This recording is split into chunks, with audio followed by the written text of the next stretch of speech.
Welcome to the Rustic Garden. Today is the 12th of April, and after a couple years of waiting, I finally got my community plot.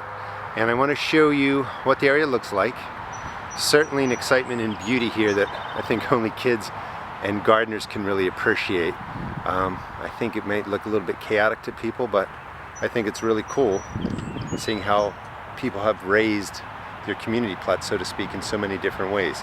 Let me go show you where my plot is. And it was a little bit overgrown.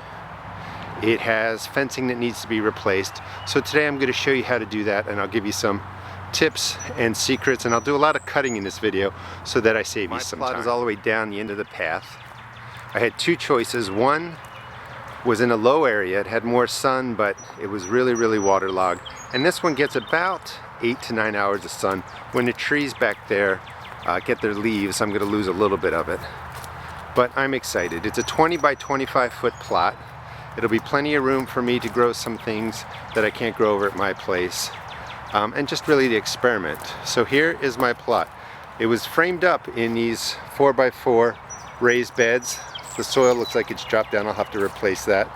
It was fenced in with this green plastic stuff that's all dry rotted. And yesterday I did get some work started. I put the fencing down the side. It's galvanized steel. I did both sides, but I have to put in a gate right there. I have to get rid of all the weeds, and I'll show you. I mean, basically what I'm going to do is I'm going to spray the leaves with some vinegar. You can use grass killer if you want to use that. The vinegar will kill off the leaves. It won't acidify the soil. I'll get into more details. Found a fence, found a gate that I can use, and if you have a home garden, you can get 50 feet of this 14 gauge galvanized steel fencing, and you also have to buy these posts, and you can really frame in an area, and this would be to keep rabbits out and deer out, and I'll show you how to do that. But you can see lots of overgrowth. In here, one of the problems is all these brambles have come in. I'm going to really pour vinegar in there to kill out the root system. My plot slopes down this way, so it's not going to pull vinegar and acidity in towards the bed, but it's one way to really kill out all these brambles without using a lot of poison.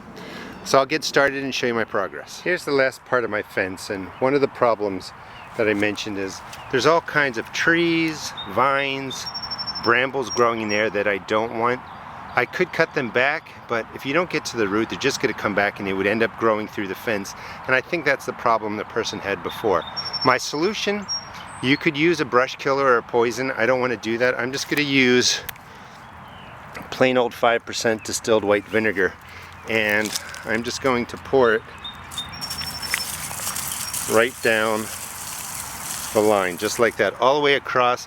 That will really make the land, the soil along there, too acidic, and it will kill off a lot of this. I'm also going to drop the fence in front of it, I think. This way I can deal with the brambles over time. But the vinegar will work perfectly fine.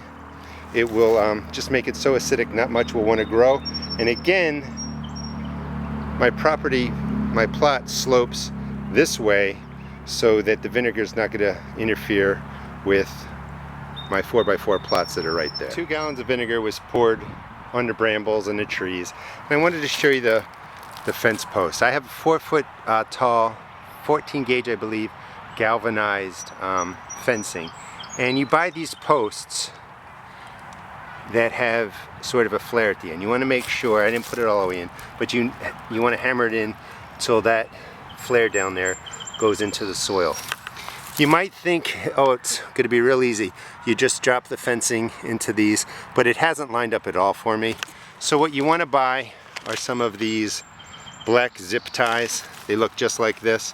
So you'll be able to get the fencing on a few of these, but not enough of them. And then you'll just use the zip ties to secure it on there. The way to get started is to overlap it by 2 squares. I only did 1 because I have room for it to connect right in there.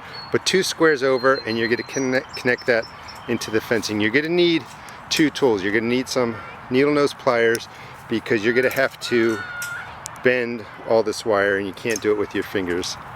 And you're going to need wire cutters that will cut well, I don't want to cut that one, let's cut this one, that will cut 14 gauge wire pretty easily. And you just overlap it there. It did secure one time, that keeps it in place. Make sure, most importantly, that it goes all the way down to the bottom, and then you just roll it out past the posts, and then I have a little post there that's just securing it. Now I'll secure the length of this all together. And it's not pretty. You can see I have all different size posts. I'm recycling what is here, but it's going to be effective. The fence is up. The roll of the 4-foot high galvanized steel fencing was, I think, $37.99 for 50 feet. I had to buy 2 rolls. I'm going to make tomato cages out of the rest of that, so it's really worth the money spent. Recycled the posts that were in there. It's not pretty, but it's effective. The other thing that I had to come up with was I needed to make a gate, and I kind of like to just go to Home Depot and find what's available. This piece right here is called Summer Scroll fencing, or fence panel, and it was $15, and it was a perfect fit. A couple of wood posts, those are oak, they were $2 each. If I didn't mention it, this was $15. I also bought some 23-inch Velcro ties, 3 of them. They were used to secure the well, the gate now to the oak, and some string, and I think that was like $4, or actually rope.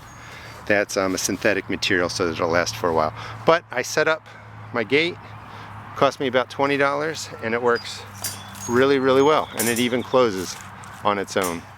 It's weighted.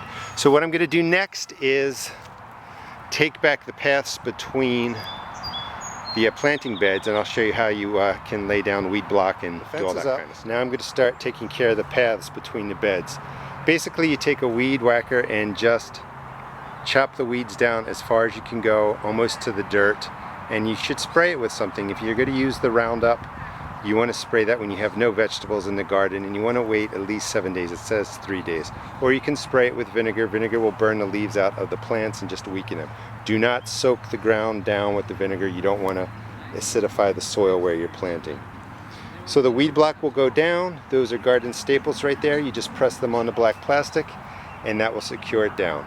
The weed block is down. This is going to get mulched. I'm not going to show you that on the video, but I'll show you next week when I take care of the raised beds. I'm going to amend the soil, put in fertilizer and some other interesting things. But the weed block is down. If you want, you can cut the edge, or you can just fold it over like I did. And basically these staples are really worth the money. I think it was about $12 for a box. A little expensive, but it makes a difference. You just put them in right on the sides.